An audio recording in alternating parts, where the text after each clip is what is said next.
네, 안녕하세요. 김소희 노무사입니다. 오늘은 도급 사업 중에서도 건설 사업 특례와 관련된 최신 판례를 한번 살펴보도록 하겠습니다.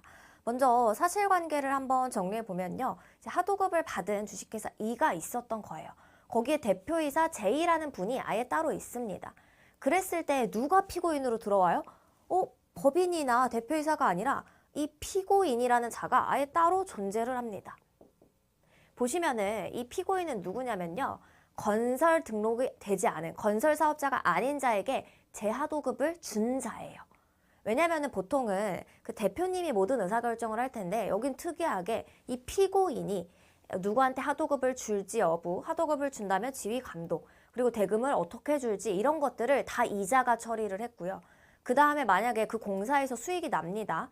여러 가지 뭐 관리 용역비 이런 것들을 떼고 나머지는 다 자기가 가지는 그런 사람이었어요. 그러니까 사실은 대표님은 좀 바지사장 같은 개념. 그래서 피고인의 요청에 따라서 그냥 계약서 작성하거나 뭐 보증서 발급하거나 할 땐 대표이사 명의가 필요하니까 그때에만 형식적으로 뭐 이제 도장 찍고 이렇게 하고요. 실제 업무는 누가 다 집행했어요? 피고인이. 그런 상황에서 누구한테 하도급을 줬다? 건설업자가 아닌 자에게 하도급을 준 겁니다. 우리 건설업 특례는 법조문이 어떻게 되죠? 법조문 한번 보고 가시려고 하는데요. 44조의 1항에 따르면 건설업에서는 이제 여러 차례 도급이 이루어질 때 어떻게 하면은 건설 사업자가 아닌 하수급인이 임금을 지급하지 못하면 직상수급인은 뭐예요? 귀책 사유 상관없이 같이 연대 책임을 집니다. 왜 연대 책임을 져요? 건설 사업자도 아닌 자에게 하도급을 줘서 임금 미지급이라는 추상적 위험을 야기한 것이 현실화되었을 때 귀책 사유 없어도 같이 책임져라는 취지죠. 그랬을 때 임금 지급 이외에 이제 벌칙 조항 한번 가보시면요. 109조에 따라서 44조뿐만 아니라 44조의 1을 위반한 자도 어때요? 벌금형에 처하고요.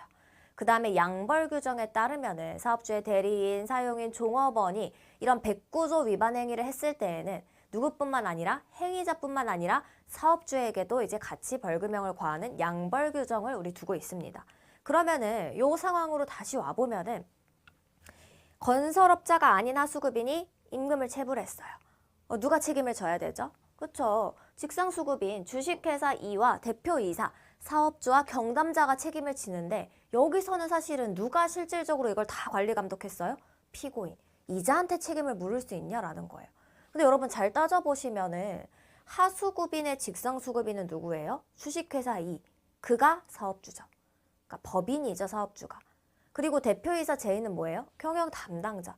그러면 피고인은 뭐예요? 아무것도 아니에요. 이 사람한테 책임을 물을 수 있냐라는 거예요. 그래서 여기서 쟁점이 됐던 거는요. 이 44조 2에 따른 직상수급인의 의미 어디까지 해석을 할 거냐. 실질적으로 이 직상수급인의 업무를 진짜 집행했던 자를 이 책임지는 자로 볼 수 있을 것이냐가 문제가 됐습니다. 보시면은 44조의 2에 대해서 같이 연대 책임을 지는 주체는 누구한테 하도급을 준? 건설 사업자가 아닌 자한테 하도급을 준 직상수급인으로 한정된다. 이때 직상수급인은 뭐여야 돼요? 건설 사업자여야 되죠. 그랬을 때 건설 사업자가 아닌 하수급인한테 도급을 준 사업주 얘기하는 거예요. 아까 그림으로 따지면 누구요? 법인인 대표회사 E. 그쵸? 법인인 E를 얘기하는 거예요. 근데 115조 가보면은 양벌 규정을 두고 있는데 이 양벌 규정의 취지는 직상수급인이 아니면서 실제로 업무를 집행하는 자가 있을 때 그 자까지 확장해서 처벌하려는 데에 있다. 그러면은 여러분 아까 요 그림에서 원칙적으로는 E가 사업주가 되고요. 원래는 누가 이런 것들을 다 결정해요. 얘네한테 하도급 줘 마라. 이걸 누가 결정해요? 대표이사. 그랬을 때 이 양벌 규정을 고려하면요. 원래는 사업주, 그쵸? 주식회사 E뿐만 아니라 그 업무를 집행하는 대표이사가 사실 들어가는 게 맞는데 여기서는 대표이사가 아니라 피고인이 따로 집행을 했단 말이에요. 그러니까 어떻다? 이때 집행하는 자는 단순히 대표이사뿐만 아니라 자기의 독자적인 판단이나 권한으로 업무를 수행할 수 있는 사람이면 들어가는 거예요. 지금 이 사건처럼. 대표이사는 사실 형식적으로 그냥 계약서만 서명했지 누구한테 하도급을 줄지 건설업자한테 하도급을 줄 수도 있었잖아요. 근데 하필 왜 얘한테 하도급을 줬어요? 피고인이 결정했고요. 그 다음에 어떻게 대금을 관리할지도 얘가 결정했고요. 남은 수익도 다 얘가 챙겼단 말이에요. 그래서 직상수급인의 행위자의 관계, 그 사람의 지위, 그리고 계약을 체결한 경위 누가 줬어요? 그 피고인이. 그리고 임금 지급 방식, 자금 집행 권한 다 누가 가지고 있었습니까? 피고인. 그리고 이 하도급, 업자가 아닌 자한테 이제 하도급을 줘서 뭔가 추가적인 경제적 이익이 생겼어요. 누구한테 귀속돼요? 피고인. 그러니까 어떻다? 이 사람은 업무 집행자에 포함된다라고 볼 수가 있을 것이다. 이렇게 정리를 할 수 있는 최신 판례였습니다. 그래서 우리가 도급 사업이고 건설업 특례여서 조금 정리하시기 어렵고 힘드실 수 있지만 이 사실관계 보시면서 다시 한번 판례 내용 꼭 정리해 주시기를 당부드립니다.